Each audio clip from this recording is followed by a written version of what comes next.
lifestyle show, the mecca of all things liberty. Gerald Celente is an American trend forecaster, publisher of the TrendsJournal. He's a business consultant and author who makes predictions about global financial markets and other events of historical importance. Celente has described himself as a political atheist and a citizen of the world. He has appeared as a guest on many media outlets, including Oprah, The Today Show, Good Morning America, CBS Morning News, Glenn Beck, NBC Nightly News, Alex Jones, Coast to Coast AM, and Russia Today.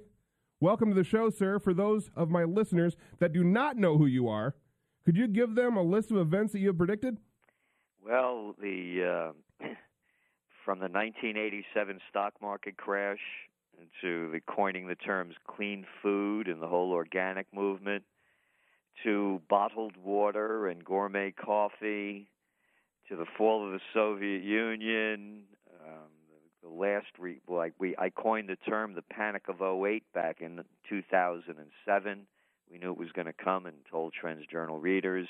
And gold prices. I mean, you go to our webpage, TrendsJournal.com, you see all the forecasts we've made there.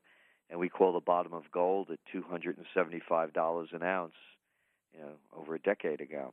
So, there's a number of them. We don't get them all right, of course, Well, of course, you can't be right all the time. But that sounds a lot like me. I've made a pretty good name for myself being able to predict things. And a lot of your predictions, I have to thank you personally from me to you, because there are a lot of things that you have done that have made me a very well-to-do young man. Well, good. I'm happy to hear that, because that's what our work is about. It's not about us. Our motto of the TrendsJournal is think for yourself. Yeah, absolutely. And, not enough of that going on. Yep, and when everyone reaches the highest potential that they have, then everything changes, and that's what the work is really about. All right, now let's talk about the Boston Marathon bombing this past week. What are your thoughts on that? I'm guessing you're a Yankees fan like I am, so let's keep the Sox out of it.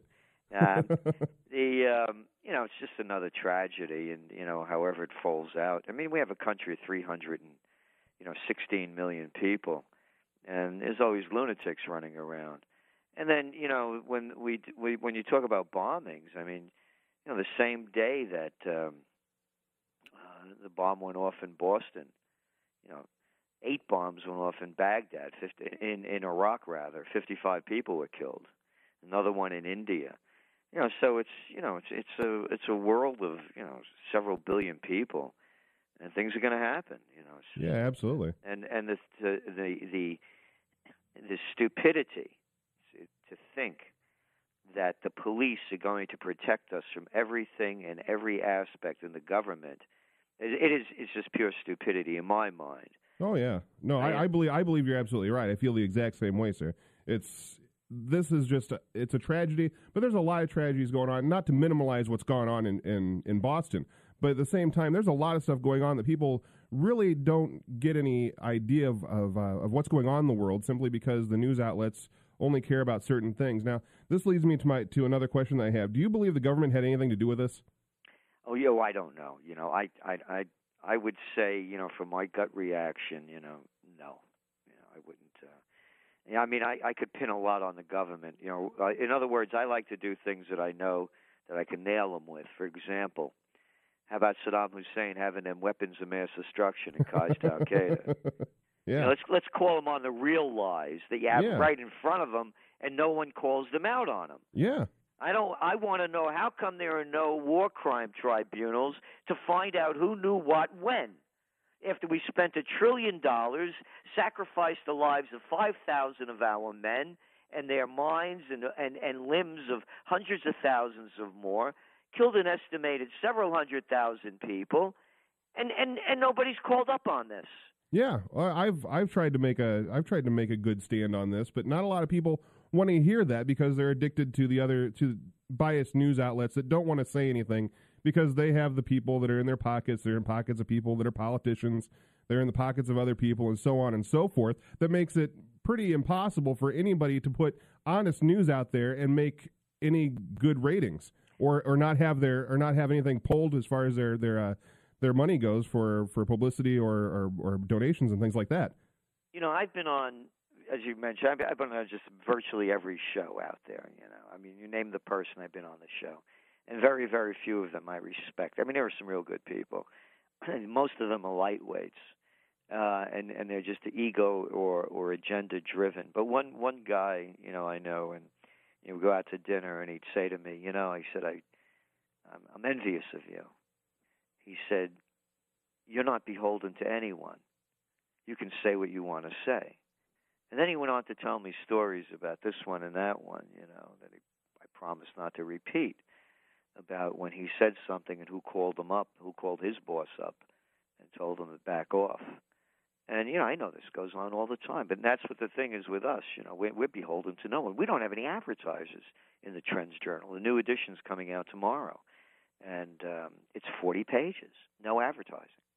So we're not beholden to anyone. Nobody pays us to say anything. And it's a tragedy, because the big tragedy is how the politicians manipulate the news to their benefit, and how they're going to manipulate this incident. We need more surveillance cameras. See, I told you they work. Oh, yeah.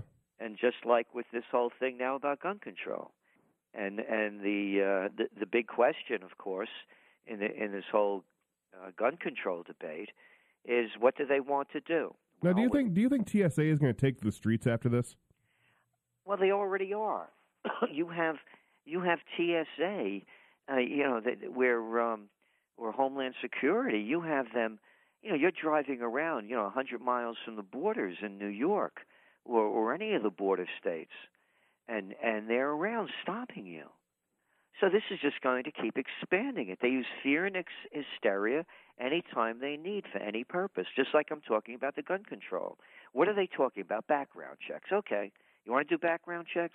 How is that going to stop this kid? Was this kid whacked out on psychotropic drugs like most of the other ones before him? How come we can't find out? How come you won't tell us? I'll tell you why you won't tell us. Because every damn ad on CNN, CNBC, MSNBC, ABC, CBS, you name it, watch the news. There's one drug ad after another. Yeah, you're absolutely right. And I have a hard time with the gun control thing. I have a hard time with a lot of different issues, and I can talk myself through them. The gun control issue in particular, it doesn't take me very long to rationalize this one, because it's complete nonsense. Oh. Now they shot it down this past week, but they're going to make another run at it. This is just round one. There'll be round 2, 3, 4, 5, and they'll just keep on going until they finally get what they want, until there's finally a tragedy that they can capitalize enough on to actually make a good run at this. And I think they really thought, Nancy Pelosi and Feinstein and Barack Obama and all these people, they thought that Newtown, that was their ticket, and it wasn't. And I think they have a bone to pick now, and they're just waiting for the next chance. Well, I agree, and that's what I'm saying. They'll use any incident to their favor. And President Obama came out, yesterday, and said he wants to get their hands out of the mentally unstable. Let's start with the Pentagon. I'm serious. You want to talk about a bunch of unstable cats, man? Yeah. Hey, let's start another war and lose one. These guys haven't won a war since World War II. Yeah. They sacrificed how many hundreds of thousands of men? 58,000 died in Vietnam. Every friend that I have that went there is whacked out. 250,000 of them committed suicide. Hey, you did a great job in Iraq. Beautiful, beautiful going-ons over there in Afghanistan. Yeah, I remember the line. I remember that from that little weasel Petraeus. Yeah, impressive progress. Yeah, impressive progress with the chick you were hitting on. Yeah, no kidding. So this is where, in his defense, she was much better looking than his wife. Well, look, you want to talk about getting him out of the hands of the mentally insane. We have Obama putting his hand on the trigger every Tuesday, Terror Tuesday, to see who they're going to wipe out with a drone. No name, no nothing, just a face. Yeah. The drone strikes, that's something that's one of those things, just like the gun control thing. I don't have to go too far to talk myself through this, where I go, this just doesn't make sense. And now, of course, we're talking about having them here on American soil. And they say, well, you can't wage war against Americans on the soil. Well, you don't have to say war to declare war. You can pretty much do as you please until you finally have an uprising. Exactly, and that's what's going on, because the world economies are in collapse. I've been trading gold, by the way. My first buy of gold was in 1978 at $187.50 an ounce. And I was there when the first takedown happened in January of 1980. Matter of fact, I bought gold at the highest point during that trading day at $875 an ounce.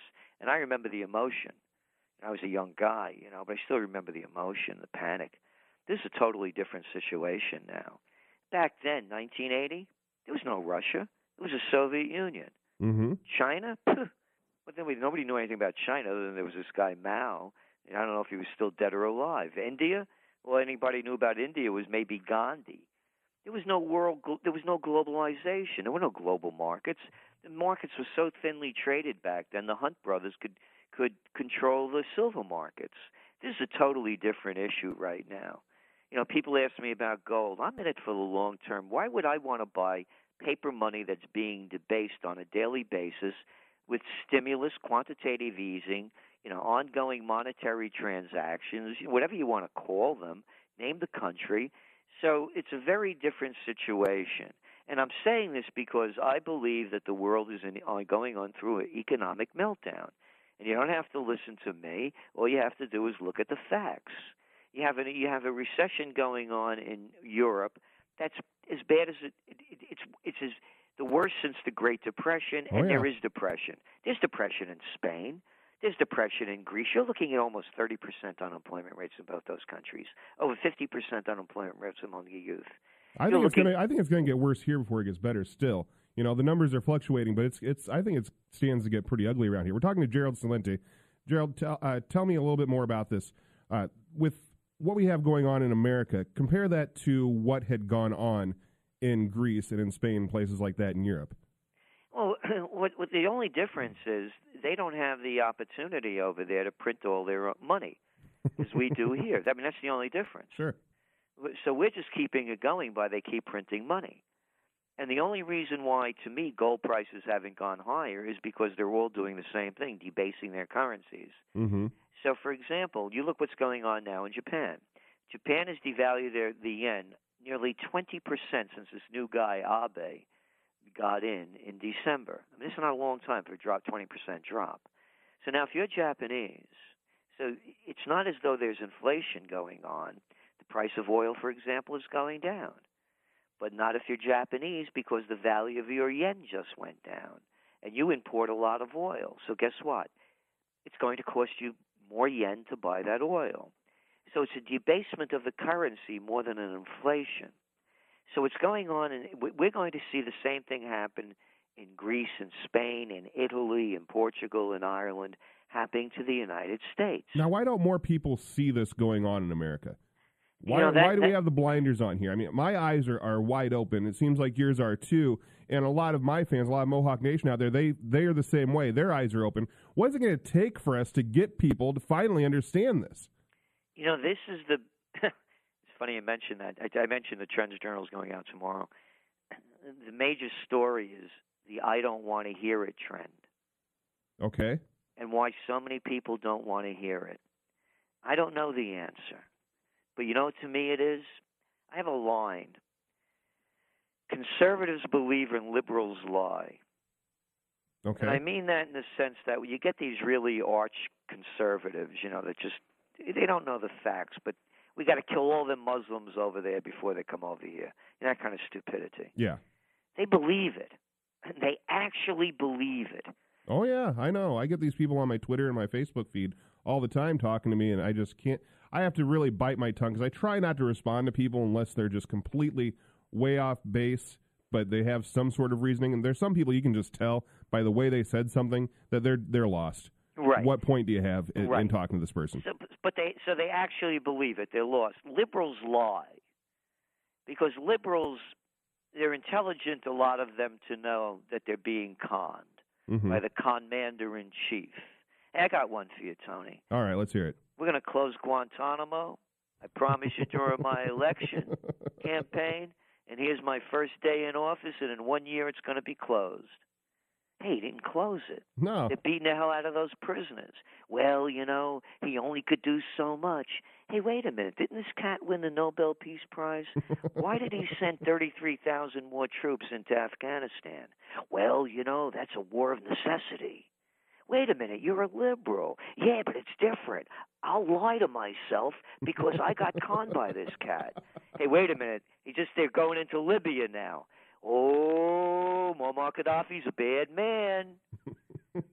Yeah. Hey, how about the National Defense Authorization Act? Yeah, let's talk about that briefly. We have very little time left. But how about that. strip searching if you get caught, if you go to jail for any reason? And the Obama administration supported it, and the Supreme Court voted it in. So what I'm saying, Tony, is they know the truth. To answer your question, why won't more people wake up? Because they don't have the courage to admit that they've been conned. They're not men or women. They're little weasels. And that's why we don't have a better future as I see it. Gerald Celente, thank you for coming on the show. Tell people where they can find you and where they can find the Trends Journal. Oh, TrendsJournal.com, TrendsJournal.com, and thanks so much for having me on, and all the best, and congratulations for the great work you're doing. Yeah, thank you. You too. Thank you very much.